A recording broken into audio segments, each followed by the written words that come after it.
Good afternoon, everybody, and for me, it's good morning. I'm going to talk about tricuspid valve disease, the pathophysiology and evolving therapies, and I'd like to thank the organizing committee and Samin Sharma for inviting me to this conference. And I'm really sorry that I can't be in person in this meeting. These are my conflicts of interest. Of importance that I'm on the steering committee of the trial trial. The pathophysiology of tricuspid valve disease is rather interesting, and I would like to start with a bit of the anatomy. The anatomy of the tricuspid valve is well shown in this diagram, and you can see here, this is actually quite a simplistic diagram demonstrating the septal leaflet, the anterior leaflet, in the posterior leaflet. But realistically, actually, in many cases, you don't actually have three leaflets. You can actually have up to four leaflets, five leaflets in tricuspid. And in addition, you have the papillary muscles and cords, which makes it quite complex as a structure. This is another way of describing the changes that occur with tricuspid regurgitation anatomically. On the left side, you can see the anatomy looking at it on a surgical view. And then you can see over here that you can see the tricuspid plane is not exactly in one plane. However, when you do get dilatation, TR, often the ring dilates.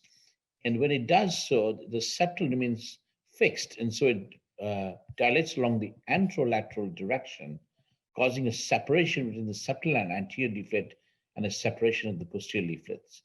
And therefore, therapies are based on this pathophysiological phenomenon. These are some of the causes of tricuspid regurgitation. As you can see in the slide, 75% of tricuspid regurgitation are secondary to left heart disease, sometimes right heart dysfunction, pulmonary hypertension for any cause. And then you can get primary annular dilatation, which can be usually from atrial fibrillation. The 25% of patients have a primary cause, which could be Epstein's anomaly, carcinoid, endocarditis, rheumatic, or degenerative, just mitral like tricuspid prolapse. But a very important cause that we are seeing quite often these days is iatrogenic, related to a pacemaker, ICD, or a biopsy. And these are actually the two important groups that I'd like to focus on, is the ones on annular dilatation and pacemaker and ICDs. So here's a lady, the 80-year-old lady, who complains of fatigue and abdominal pain and leg edema 7 months after a pacemaker. Her rest of her LV function is completely normal, and it could not explain why she was in right heart failure. This is a T, which shows you, this is the RV inflow view and the X-plane view. What you can see is a pacing lead right in the middle, and this pacing lead is actually tethering the septal leaflet. In another view, in a transgastric view, what you can see over here, this is the transgastric view showing you the three leaflets. And what you can see here is this, the pacing wire is actually tethering the middle of the septal leaflet and causing malcoaptation, severe tricuspid regurgitation, and then secondary phenomena like annular dilatation. So in order to treat this patient was extremely symptomatic. So the patient came in for therapy options and we could not do anything because of the septal lead. So what we did is we actually removed the pacing wire. And after we removed the pacing wire, what you see in this diagram, the leaflets are moving much better. The septal leaflet is less tethered and is moving better, but there's severe tricuspid regurgitation still because the annulus is dilated and the leaflets are slightly tethered. So this patient was later considered and enrolled in the triluminate trial. There is also an important grading of tricuspid new regularity, because in tricuspid regurg, even severe can be very severe and it's sometimes even massive. And we found that if you go from massive to just severe and one grade reduction, you get actually an improvement of symptoms. And that's why it is important to consider a potential five-grade grading of TR, which was proposed by Dr. Rebecca Hahn. Tricuspid regurgitation affects prognosis, and this is a study which demonstrates patients with tricuspid regurgitation, and the greater the degree of TR, independent of other risk factors, affects prognosis. And this is probably one of the important slides, which tells you that if TR should not be ignored. However, we didn't know that if you treat the TR, it does make a difference, but we do know it does change, alter the prognosis. Now, the evolving therapies of tricuspid therapy are based on surgical principles. We know that tricuspid regurgitation affects prognosis. The tricuspid valve is not a forgotten valve anymore. Isolated tricuspid surgery is not common and carries a high mortality. And in the era of tricuspid therapies for left heart disease, there's a need for transcatheter treatment options for tricuspid valves. These are some of the categories of therapies evolved, starting from annuloplasty, leaflet devices, heterotropic valves, and finally tricuspid valve replacement. And I'm just going to cover a few of these. So the leaflet grasping device are the probably most well-studied devices for tricuspid therapies, the MitraClip and the Pascal system. And the mechanism is that when you have functional MR, when it actually separates the anterior and septal leaflets, if you actually can put a clip between the two, you actually can stabilize the annulus and help the coaptation leaflets and reduce TR. This is the TriClip. This is basically the MitraClip adapted for tricuspid therapies. The difference of this therapy is the guiding catheter is slightly different. It actually can be navigated in two different directions, whereas the CDS only moves in one direction. And over here, it shows you the strategy of where you should put the clips. Basically, you do them either between the anterior and septal or between the posterior and septal, or a combination of both. So that same patient, which I just showed you, we actually put her in the trial. She got 3 clips, and you can see that now her TR is only mild, and you can see that all the 3 clips were between the anterior and the septal leaflet. The clinical experience in TriClip is the most common tricuspid treatment for TR. Off-label commercial use of MitraClip and tricuspid has been done in several thousand cases. The Triluminate study had completed enrollment. The CE mark approval was obtained in 2020, and the pivotal Triluminate study in US is ongoing. And the study is actually enrolling pretty rapidly. This is the data for the Triluminate study, which led to the approval in Europe with 82 patients. You can see that there's a substantial reduction of tricuspid regurgitation in the 30 days. And also that resulted in a significant improvement in functional class and KCCQ-12.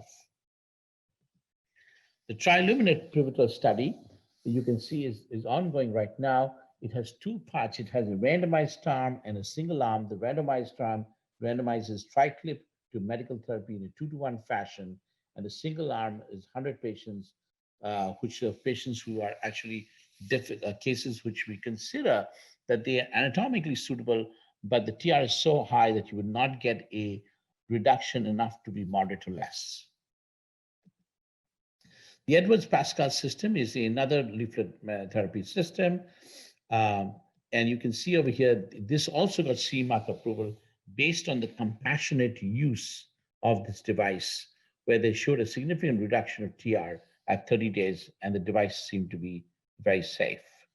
There's CE mark approval of this device too, and the pivotal CLASP TR trial is ongoing now in the United States. The cardioband tricuspid system is based on an annuloplasty technique. It's done through the jugular vein as a femoral vein, and you can see you can put in a ring, but it requires multiple anchors, and so it is often quite time-consuming. But it does mimic the surgical ring placement. There has been CE mark approval. There was an early experience in the US. The procedure seemed to be safe. There was moderate reduction in tumor. There was moderate reduction of annular diameter. However, the company is making certain modification. The procedure time is quite long. The pivotal study is on hold in the US, and it could be used in conjunction with edge-to-edge repair. Transcatheter replacement finally is the last for those patients who cannot be repaired. As we know, it is difficult to repair torrential tricuspid regurgitation patients, and it may be safer to perform tricuspid replacement than mitral valve replacement. We here abolish TR, not just reduce TR, and will require long-term anticoagulation. There are concerns whether a failing RV can tolerate the sudden abolishment of TR. These are some of the concerns, of course, of replacement. These are some of the devices. This is one of the earliest devices, the Navigate device. This device is very bulky and has to be done through a right atrial approach. It's a self-expanding valve, and it's got a large profile. And this is just one of the slides that I'm sharing from Dr. Sushil Kadadi, which shows a successful reduction of TR with the placement and the valve. And you can see a very good result. Most of the cases have been compassionate. The other valve that is very interesting is the EVOQUE tricuspid valve. Now, this valve was actually designed for the mitral valve replacement. This device is now being tested in the tricuspid position and actually with quite encouraging results in its compassionate use. And this also, as you can see, has a low atrial and ventricular profile, and it comes with two sizes. The early feasibility trial had 25 patients which completed enrollment with some very fascinating and encouraging data, which has led to the pivotal study, a multi-centered randomized study with 300 patients, devised 2-to-1 to medical therapy, and a single arm registry for certain groups of patients. This study has been approved by the FDA, and this will probably be one of the first clinical trials of tricuspid valve replacement. So my conclusions are that tricuspid valve is not a forgotten valve anymore. Significant tricuspid disease affects prognosis.